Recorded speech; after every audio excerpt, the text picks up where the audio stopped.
जय श्री राम। मेरे प्यारे भाइयों बहनों, मैंने एक पोस्ट देखी तो बहुत अचंभित हुआ। अचंभित क्यों हुआ?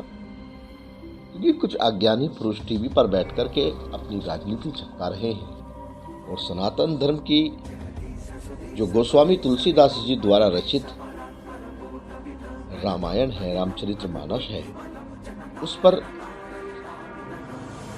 व्यर्थ की बातें कर रहे हैं। उन्होंने कहा कि रामायण से, रामचरितमानस से ये चौपाई हटा दीजिए, ये चौपाई हटा दीजिए। काहे हटाएं भाई? क्यों हटाएं? मतलब आप जानते नहीं, उसके बारे में आपको कोई ज्ञान नहीं है और आप बात करते हैं हटाने की। आजकल ऐसा ही चल रहा है दोस्तों कि कोई कुछ जानता नहीं है किसी बारे में और वो कुछ भी बोल देता आकर के कि आप ये हटा दीजिए, आप ये हटा दीजिए। उन्होंने रामचरितमानस में एक चौपाई है जो कहा गया है, मैं उसमें आपको बताना चाहता हूं कि उसके शब्द हैं, पूजे ही विप्र ज्ञान गुणहीना, शूद्र न पूजे ही वेद प्रवीणा।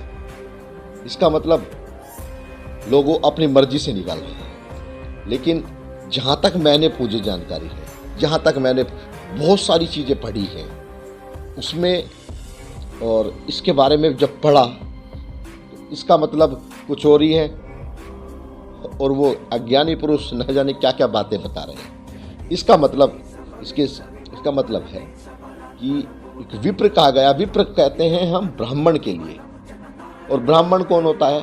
ब्राह्मण होता है जो अच्छा संस्कारी हो, जो दूसरों पर दया करता हो, जो अत्याचारी ना हो, जो संस्कारी हो, जो सनातन धर्म, जो अपने धर्म पर आगे बढ़ता हो, आदर्शों पर चलता हो, रामायण को पढ़ने के बाद अपने जीवन में अपनाता हो।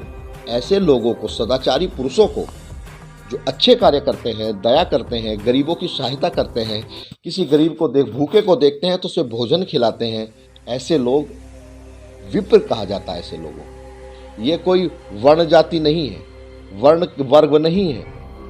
और शूद्र जो इसमें प्रयोग किया गया है, शूद्र कहा गया है, शूद्र नहीं कहा उसने, उसमें लिखा गया है शूद्र।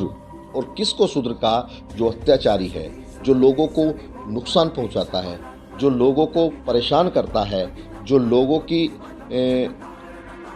मतलब मान लीजिए कि इतना बड़ा अत्याचारी, जैसे कि आप रावण को भी मान सकते हैं कि रावण के बारे में भी आप कह सकते हैं, वो अत्याचारी था, वो लोगों को परेशान करते थे, वो लोगों का जीना दुश्वार कर देते थे। ऐसे लोगों को ही शूद्र का नाम दिया गया है इस चौपाई में। और इसमें कहा गया है कि एक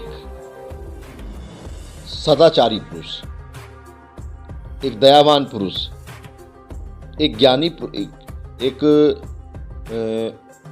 लोगों की सहायता करने वाला, मददगार, अगर ऐसे लोगों को, अगर उसे गुण और ज्ञान की जानकारी भी नहीं है तो ऐसे लोग पूजनीय हैं।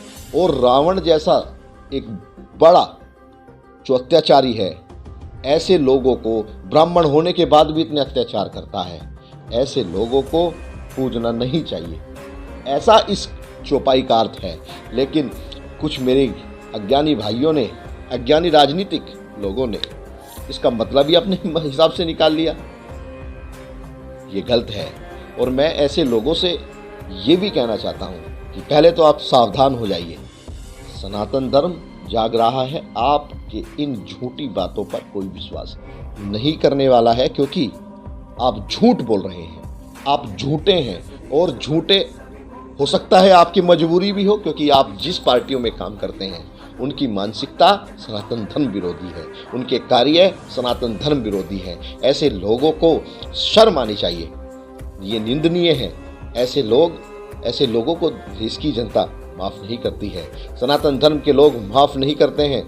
ये समय चला गया जब लोग, आप कुछ भी बोल देते थे, लोग कुछ भी बोल देते थे और आपकी बातों को मान लिया जाता था। लेकिन अब कोई आपकी बातों को नहीं मानने वाला है, क्योंकि आज सब गूगल चलाते हैं भाई साहब। गूगल पे आप इसका मतलब डालिए और आपकी सारी चीज़ें मिल जाएगी। आप अपने तरीके से, आप अपने फ़ायदे अनुसार, आप अपनी राजनीति को चमकाने के लिए आप कुछ भी नहीं बोल सकते। जनता आपके मुंह पर तमाचा भी मार सकती है क्योंकि आप झूठ बोल रहे हैं। सनातन धर्म पर ऐसा आघात मत करिए। आप भी सनातनी हैं। राजनीति करनी है तो दूसरे मुद्दे हैं, आप सनातन धर्म पर आघात मत करिए। हम आपसे अपील भी करते हैं और अगर आप नहीं मानने वाले तो आपको चेतावनी भी देते हैं। और देश की जनता भी आपको, सनातन धर्म के लोग भी, क्योंकि ये हिंदू राष्ट्र है, ये सनातन है, ये हिंदू संस्कृति का देश है। इसमें आप अगर हिंदू सनातनी पर प्रहार करेंगे, आप झूठ बोलने का कोशिश करेंगे तो जनता आपको उसका मुंह तोड़ जवाब देगी। लेकिन मैं फिर भी आपको एक सलाह और भी देना चाहता हूं कि आप सबसे पहले किसी साधु संत के पास जाइए, उनके सानिध्य में रहिए। उनके सानिध्य में रहकर आप इन चौपाइयों के बारे में जानिएगा। आप अपने तरीके से, अपने इच्छानुसार, अपने स्वार्थ के लिए चौपाइयों का गलत मतलब मत निकालिए क्योंकि ज्ञान जो होता है वो दूसरों को नुकसान करने से पहले खुद का नुकसान करता है। और आप लोगों का नुकसान हो चुका भी है और बहुत जल्दी होने वाला भी है। तो मैं आप लोगों को केवल इतना ही कहना चाहता हूँ। मैं अब इसी बात के साथ संगीत सोम सेना का सिपाही सचिन खटीक अपनी बात को विराम देता हूँ। जय श्री राम, जय हिंद, वंदे मातरम, भारत माता की।